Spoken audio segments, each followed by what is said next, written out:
It is time for another crossover Thursday. I've been waiting for this conversation all year. Two of my absolute favorite guys to talk to in the whole network. We have Cody Davis. We have John Hickman from Locked On Texans. I am Tyler Rowland, host of Locked On Titans. Like I said, it's a crossover Thursday. Big Week 11 matchup. The Titans obviously riding high at the top of the AFC. The Texans having kind of a tough season, but that doesn't mean that there aren't some positive takeaways in there as well. So we're going to cover all the good and bad for both teams and get you guys ready for this Week 11 matchup in the AFC South. Before we jump into all the topics that we are going to talk about today, I want to thank you guys for making the Locked On Texans and Locked On Titans podcast your first listen every day. Make sure that you subscribe to both shows on whatever platform you do stream. Remember, you can find both the Locked On Titans and Locked On Texans podcast on all of the streaming platforms. And the best part, always free. Never going to be behind a paywall here at the Locked On Podcast Network. Make sure you check us all out on social media. I'm at Tic Tac Titans on Twitter. Cody, what's your handle? My handle will be COTYDAVIS_24. There we go. And John John_Hickman 12. You can follow me on Twitter. You can also find me by Some Sports Guy as well if you type that in the search bar. Absolutely. Some great content, not only on the podcast, but also on the tweet machine as well. But with all that housekeeping out of the way, it's time to actually dive into this Week 11 matchup and, kind of just want to take the temperature of these teams right here to start, give both different fan bases an idea of where the head is at of the fan bases and where the teams are. So my guys over there with Locked On Texans, John and Cody, I know it hasn't been an easy year, but where are the Texans at right now? How is the first half of the year going? And do you see any kind of improvements coming in the second half? It's been terrible. That's simple and plain. It's been terrible. I mean, we figured the Texans were going to be bad in 2021, but it's not the fact that they're sitting here 1-8 on an 8-game losing streak. It's how they're losing these games. I mean, if it wasn't for better play calling, if it wasn't for just having a real coach, if it wasn't for injuries, hell, if it wasn't for the kicker in the loss against the New England Patriots, they could have a better record. It's just one thing after another. It's bad down here in the city of Houston, man. Yeah, and I think for me, Tyler, I'm going to piggyback off what Cody said. It's been terrible. It's been terrible with the fans and the relationship between the franchise. That has, over the course of the last, I would say, 8 months now, that has declined. The product on the field, right? 1-8 game losing streak. How many games were you not able to score a touchdown? The issue that you had with communications and penalties when you came into the season to be this disciplined type of team, and that's out the window. Terrible is the best way, I think, to put it. It's not good at all. Yeah, well, obviously, tough season. As someone who follows the Titans, I know all about those tough seasons when the Texans were on top of the division and kind of running things with Matt Schaub and Kubiak and doing that. The Titans were having their terrible time. So it's been a rough year for you guys, I know, but just stay positive. All it takes is a quick change and things can flip pretty quickly. As for the Titans side of things, I don't mean to rub it in any way, but of course, kind of the flip side of that 8-2, Titans are at the top of the AFC South, and whereas the Texans have maybe not handled some of the adversity, it seems like the Titans do all those things well. They find a way to keep the penalties low. They don't, turn over the ball in bad situations, although they have turned over the ball a bit more this year than they normally do. All of the injuries, the Titans are having a historic season in terms of the amount of injuries that they've encountered. 82 players they've used on the roster this year. The NFL record for players used is 84. So the Titans are going to shatter the all-time record in terms of injuries and players used. And somehow Mike Vrabel keeps them, going and keeps them playing winning football, even when it's not pretty. Something they say in Tennessee a lot. It wasn't pretty, but it was beautiful. And that's kind of how some of the Titans games have been. But of course, some of the Titans games have just been absolutely gorgeous. Any way you can look at them, the win over the Rams, The win over the Chiefs, blowing those teams out. Now everybody has their own issues halfway through the year. It doesn't mean that the Titans are going to win the Super Bowl, but at this moment in time, the improvements on the defensive line and the offense kind of eking along without Derrick Henry. That's where things could get a little squirrely, but the Titans season overall has been really solid, and I don't think you're going to get any complaints. I mean, right now, Titans fans, the team is so good, you can't argue about the team, so they're arguing over a nickname for the defensive line. That's what's really going on for the Titans fan base right now. So generally two teams that are at the opposite ends of the spectrum going into, the second wave of games. But this game, I think, could be closer than maybe some expect based on just what we're seeing on paper.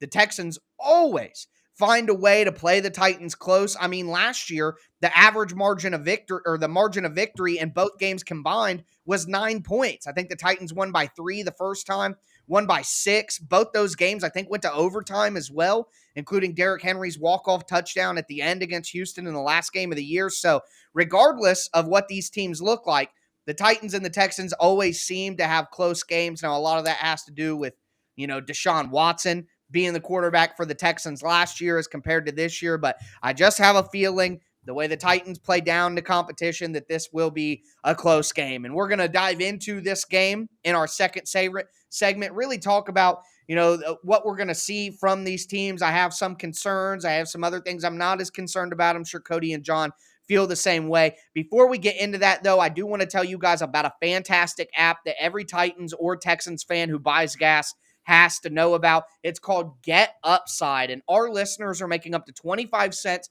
for every gallon of gas every time they fill up.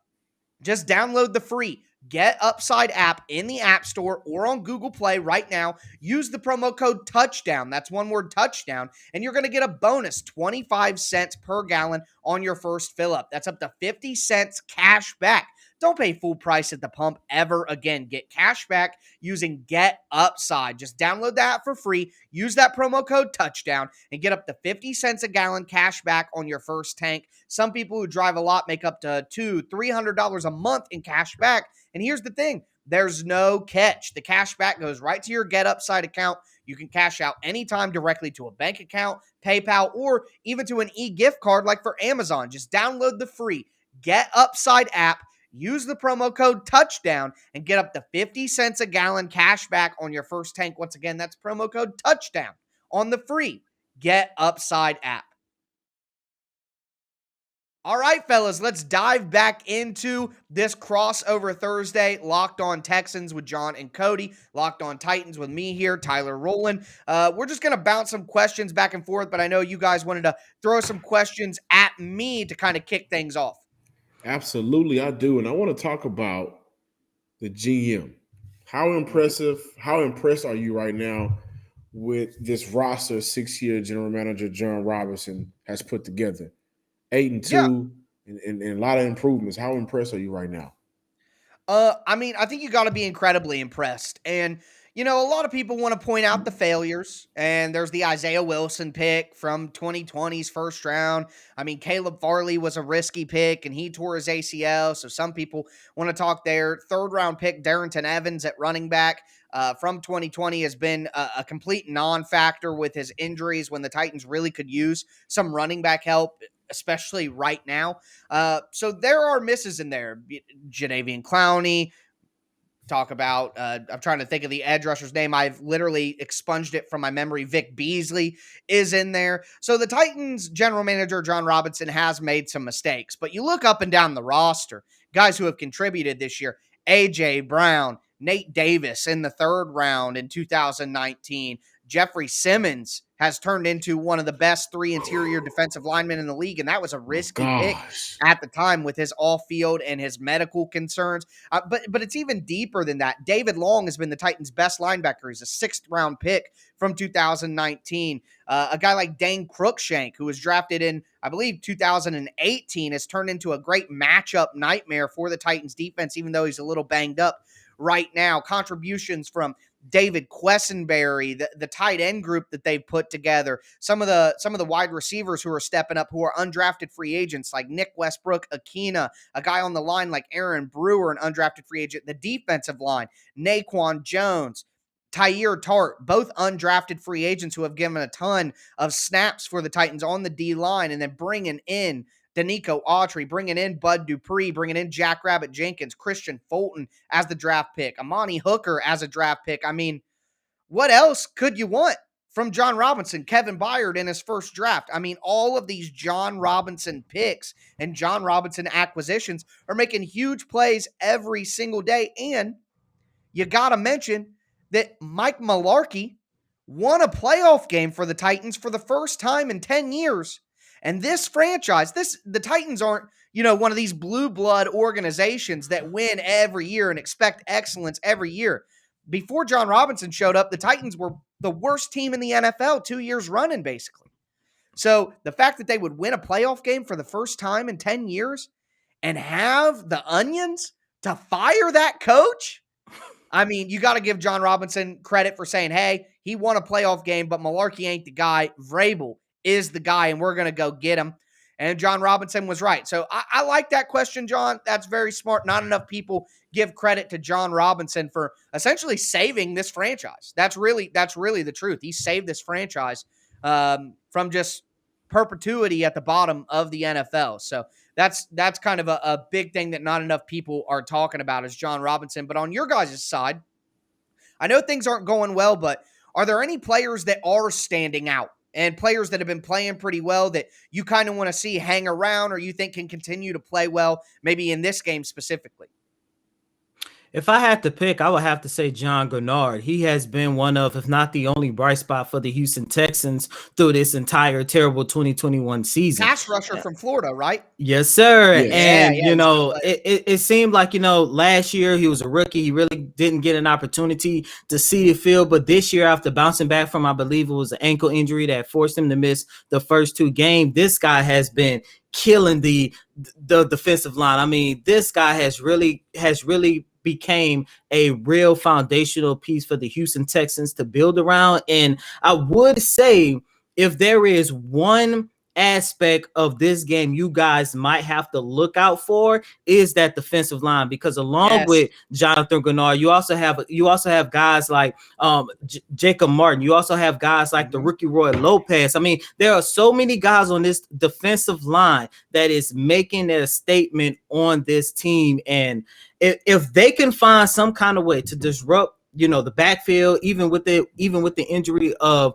Derrick Henry, I think they will have a slim possibility to pull it out. I don't think so, but John Gennard and the whole front four has been by far the best part of the Houston Texans so far this season. John, is there anybody else who's standing out to you? I took a vow of silence. I knew it was coming my way, and I was just, I'm not going to answer this. But I think John Gennard is one of those players who, by the way, early in the week, we talked about him on the Locked On Texans. He mentioned that the stats are cool, but he wants a dub. And, that's one of those statements where I love that, right? I mean, that shows team player type of guy who wants to get the numbers, of course, who doesn't want to get numbers. But at the same time, they want to win games. And I love that. But, I think he has been a very great bright spot and a black hole for Houston this offense. I mean, this season so far. And I would piggyback off of that and just say, man, Gennard, what he has brought to this team, I think his production has helped other players on that defensive line, right? And so, that's it, man. Gennard, and we share the same name. So, in a sense, gotta give so I'm riding with my boy. A lot of John love in this second segment. We got John Hickman, we got John Gennard, we got John Robinson. I mean, a lot. That's how it's going, right? But, I'll piggyback off that because I think we're hitting on the matchup that can change this game from what people are expecting. You talk about the defensive line, and one thing that has stuck out for the Titans is, and now this didn't go that way against the Rams, so I know that there are going to be Titans fans who jump on me to say that, that's the example, but early in the season, talented defensive lines really gave the Titans problems. I mean, the Cardinals just undressed the Titans offensive line in week one. And that may just be a weird thing. Weird things happen in week one every season. But you look at the Jets game. The Jets are not a great football team, but they do have some studs on the defensive line, like a John Franklin Myers and a Quinnen Williams. And they really gave it to the Titans offensive line, who did deal with some injuries throughout that game as well, to put that in. The Buffalo game, the Titans won, but that Buffalo defensive line still did a good job against the Titans offensive line. And the Titans have given up the fourth most sacks in the NFL this year with 29. You guys want to know something crazy? They gave up 24 sacks all of last year.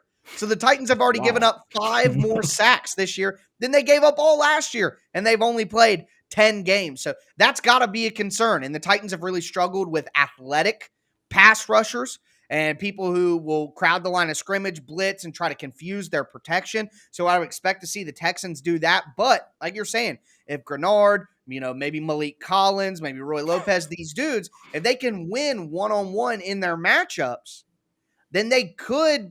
The Titans offense is kind of limping along right now without Derrick Henry, and the defense has really carried them lately to wins, and special teams on Sunday against the Saints carried them to a win.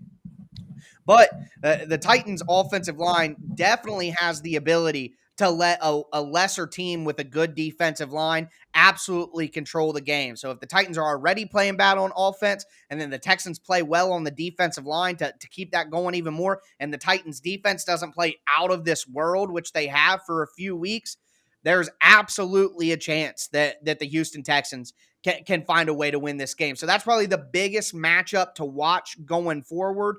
We are going to talk about our predictions for this game, a couple other tidbits that we want to get into in our final segment of the day. Before we get into that, do want to tell you guys about betonline.ag. BetOnline is back and better than ever. They have a brand new website, new interface, just in time for the basketball and football season that's heating up. They're the number one spot to bet on both basketball and football, but it's not just basketball and football. They have NHL, they have boxing, they have UFC, even your favorite Vegas casino games. So don't wait to take advantage of all the amazing offers. And speaking of an amazing offer, if you sign up at betonline.ag today and use the promo code locked on, that's one word, locked on, you're going to get a 50% welcome bonus on your first deposit. That's literally free money at betonline.ag when you use the promo code locked on. It's BetOnline, the fastest and easiest way to bet on all your favorite sports. BetOnline, where the game starts. All right, guys, let's get into our final segment here. We talked about kind of the big matchup to watch. We kind of talked about where these teams are and where the fan bases are at this moment in time. Looking forward to kind of how you think the game is going to play out. John, I'll let you go first. What are you seeing from this game? Where do you think the score ends up being? How do you think things play out on Sunday? Well, I am one half of the Locked On Texans podcast, and my other half doesn't believe that this is a Deontay Foreman revenge game. And I really want it. I want to see it, but I do see the Tennessee Titans, who you mentioned this young man's name earlier in the show, and this Jeffrey Simmons kid is a monster at football. And, this year compared to last year, you see the growth. He's learning the game more and more. He's been dominating. I see him disrupting this game for this offensive line that has been lackluster, to say the least, the entire year. He's going to affect the run game, which is already non-existent. And right now, we still got to see more Tyrod Taylor, but I don't know if a lot of fans have faith in what he could do moving forward. So it's kind of like you have the vet in, you're going to get the same result as when you got the young kid in. But this defense who's been on fire lately, they're going up against an offense that allows other defenses, the opposing defenses, to play better than what they already were. And you guys are playing great right now. So, I can see this being a 13-point win for the Tennessee Titans. That is a little bit more hopeful than what I have because everything outside of the Texans front four led by John Grenard has been terrible. The Right. offensive line has been terrible. The quarterback play, even though Tyrod Taylor was coming back from a hamstring injury that he missed 6 games, he was terrible in the last game. The run game has been non-existent. The secondary has been trash. Special teams, they've been subpar, but I still hold a grudge against them because if it wasn't for Kaimi Fairbairn, they would have won that game against the New England Patriots. Coaching staff, they don't know what the hell they're doing. It's just a mess here in the city of Houston. I got the Tennessee Titans winning 35-3. And look, this is a Houston Texans team that have not scored on the road since the second quarter of week 2 against the Cleveland Browns. And that was when Tyrod Taylor got hurt and everything with this season. What the hell? Look, as a matter of fact, this season they are averaging 7.5 points per game on the road. That is terrible. That's my prediction. It's just going to be another embarrassment. I mean, that's fair. I get where you're at, but I feel like I'm in a weird spot here. But just to give you guys some optimism, something the Titans have struggled against is playmaking quarterbacks who can kind of run around in the pocket, buy time. The Titans love playing man coverage. So if you can run around in the pocket and force the defensive backs to cover 4, 5, 6 seconds, somebody's going to uncover, and that's just the reality of it. So Tyrod Taylor still coming back from injury. I think the Texans might have won 3 or 4 games right now if Tyrod doesn't get hurt in that Browns game. They win that Browns game. They probably win that Patriots game that you've been talking about. So I know that it looks terrible, and it truly is terrible. I don't want to sugarcoat it here. You know what I mean? But I just think the Texans are better than a 1-8 football team overall. And I worry that as Tyrod Taylor gets healthy, if the defensive line for the Texans can play well, and then Tyrod Taylor can play make and kind of run away from the rush and give his guys time to play sandlot football, I think that gives the Titans a lot of trouble. And there is the propensity for that to happen. The skill set for Tyrod Taylor, the talent of the defensive line for Houston, I think it's possible. And with the way that the Titans are playing offense, basically, if it turns out to be 35-3 or it turns out to be, 31-18 or a 13-point game, it's because the Titans were able to run the ball. So what I will say is Jeremy McNichols, the Titans scat back, pass catching back, he might be out for this game with concussion. He didn't practice. And Mike Vrabel, if you have a concussion during the week, Mike Vrabel pretty much just doesn't let you play the next week is how they handle it. And then Adrian Peterson, while I have tons of love for Adrian Peterson, and I'm sure you guys do as well, he's a 36-year-old running back who hasn't played football in 10 months, and it shows. He misses some holes. He's never been a guy who plays in a zone read system very often in his career. He's more of a gap man, power runner. You combine the unfamiliarity with the scheme, the age. Adrian Peterson just isn't showing quite enough burst. So I would expect D'Onta Foreman to get a mad amount of touches in this game. And he's the only running back on the Titans that can catch the ball out of the backfield and run the ball successfully. McNichols can't run the football at all. And AP has never been a good pass catching back, let alone at 36 years old. So, Cody, I hate to tell you, if the Titans do what you're saying they're going to do, it's because Foreman ran wild. And honestly, what a beautiful story that would be, at least from my perspective, to cover team. That would be fun. Yeah, for Foreman to get that done. The Texas guy, former Texan, all of that together, it would be pretty cool to see Foreman have a big day. But I just don't know if the Titans' offensive line is up to the task. They haven't been run blocking super well either. And Derrick Henry is really starting to show that this offensive line was kind of milquetoast all along, but him breaking off these big runs and getting more yards than is really available has kind of helped.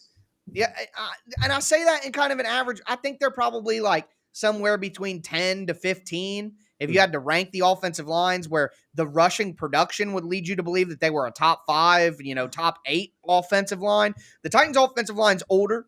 It's getting banged up. There's a lot of injuries. Roger Saffold can't finish a game practically. They've been shuffling guys in and out. So I guess I see an opportunity for the Texans to maybe have a shot to win this game. I think it'll be closer than people are expecting. I am going to go with 31-27. to 21. I think that's where I'm going to settle at. 31 to 21. And I think the Texans, like, I don't know what the spread is right now on that game off the top of my head, but I think it's 10.5. Yeah, last time I checked, it was 10.5. I'm taking 10.5. Like, I would take the Texans plus 10.5. I'd ride on that, man. I could see this being, 24-17, 31-21 in there. I think the Texans definitely cover that. So that's going to be my prediction as for the game. So we talked about where these teams are at from a team standpoint, where the fan base is feeling like they're at. We talked about, a key matchup, the offensive line of the Titans versus the defensive line of the Texans. We talked our predictions for the game. You guys have any final thoughts you want to share before we get out of here? Yeah, I do have a final question that I wanted to get your take on. What has been some of the small improvements that has taken this Titan team now ranked 15th on defense compared to last year when they were ranked 24th? I think that's a story that I wanted to just get your opinion on. Sure. It's pretty easy, to be honest with you. It's the defensive line. The Titans' defense was terrible last year. They had 19 sacks the entire season. 19 sacks the entire season. That's the second most of any playoff team in the modern era. So that's pretty despicable. The Titans have 37 sacks. Or, I'm sorry, I'm reading the wrong category here. The Titans have 27 sacks already this year. So that's pretty great. If you're looking at that compared to the 19 that they had all of last year to have 27 already. The Titans cut both their starting cornerbacks in Malcolm Butler and Adoree Jackson. They cut their starting strong safety in Kenny Vaccaro. They went with youth in the secondary, and they took all that money and they put it in the defensive line. They signed Bud Dupree, who's been in and out of the lineup and injured a lot, but Danico Autry has been amazing, and Jeffrey Simmons has just gone to another level. Harold Landry, when he's not being dropped back into coverage 125 plus times for no reason at all and actually gets to rush the quarterback, has already surpassed his career high in sacks. So if you want to know how the Titans offense really hasn't been as good as it's been in previous years. So not only compensating for the poor defense last year, but also compensating for a slight regression in the offense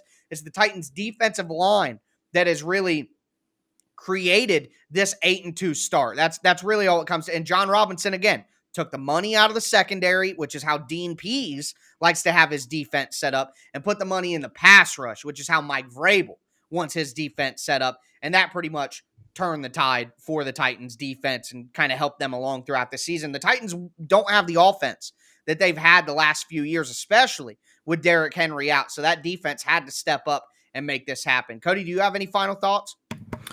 Other than the fact that you have more faith in the Texans than we do? No, I do not. Well, it's kind of hard not to after watching the Titans, who were clearly better than the Texans last year, but still struggle to put them away, and a Tennessee Titans team that has shown consistently that they play down or up to their competition. If they play one of the best teams in the NFL, the Titans will play lights out. If they play one of the worst teams in the NFL, the Titans play like one of the worst teams in the NFL. It's just what they do. So I guess more than optimism in the Texans, it's kind of like a PTSD with the Titans, really. But well, what I will say to that point, last year we had a guy who used to wear number 4 here in the city of Houston. He's not playing this game or the next game, and possibly ever again in the city of Houston. So you don't have to worry about that, because the guy that wears number 5, he is nowhere near as good as that last guy. That's very true. Yeah, he's one number better, but he's certainly not better as a player. But I like Tyrod. I hate taking shots at him in that way, but I understand the vibes. But that's going to do it for a crossover Thursday, Week 11 crossover Thursday between John Hickman, Cody Davis of Locked On Texans, me, Tyler Rowland of Locked On Titans. Both our respective shows are going to be back with you guys for Friday game previews to cover all the other aspects of the game that we need to get you guys ready. Make sure that you subscribe to both these podcasts on whatever platform you do stream. And I would encourage you, even if you're a fan of Locked On Titans or a fan of Locked On Texans, it's always fun to listen to the game preview of the opposing team, so you can kind of get what they're looking for, what the thought process on the other side. So even if you're a Titans fan, check out Locked On Texans, and if you're a Texans fan, check out Locked On Titans. I think it's still a very entertaining listen, even if you're not that team's fan. But either way, that's going to do it for us. We will be back with you on Friday. Everybody take care, stay safe, and enjoy the weekend of football.